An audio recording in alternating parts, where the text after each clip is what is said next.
a brief message from Lazy Larry Fixes It. I can't do it. It's too hard. Today I'm going to assemble the new MoJack workbench that I purchased online at Home Depot for around $90. And I'm going to put it on the MoJack Easy that I purchased it on Craigslist for about $50. And had to do a little bit of replacement on it. It needed the little pin at the bottom of the worm gear.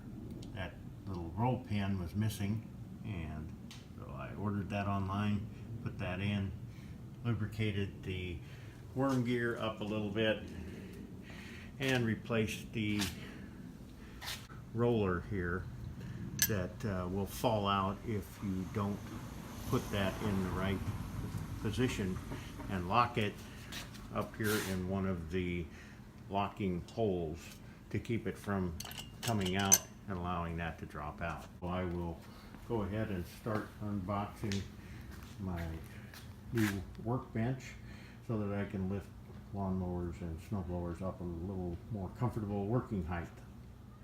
Now that I've unboxed all of the pieces, I am going to put the lift tray on the MoJack by hooking it on this little lever here, dropping it down in, insert the pin through the hole, and put the clip on the other end. And now we're ready to release the lock for each of these that would go with the regular riding mower. Pull this pin, slide it off, and take the mower tray portion, the work table portion, slide it in. And you have two different choices for the width there. Slide that in, drop the pin in the hole, do the same thing on the other side. Now that I have the other side installed, I'm going to pull the pin that locks the lift at the correct height, pull it, twist it, and lower it to the ground.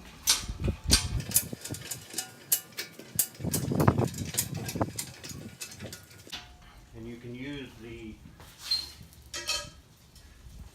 trays that come with it and just slide those on there and slide them to any position that you want to allow you to set something a little bit narrower on there.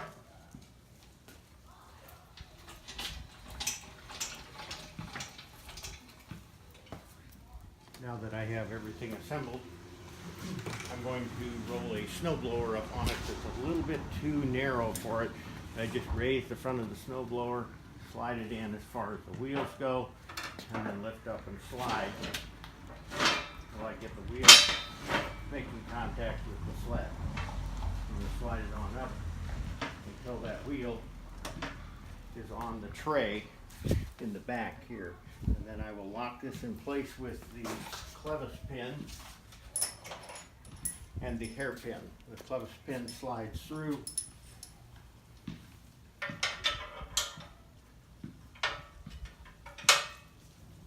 And then the hairpin goes in the little hole.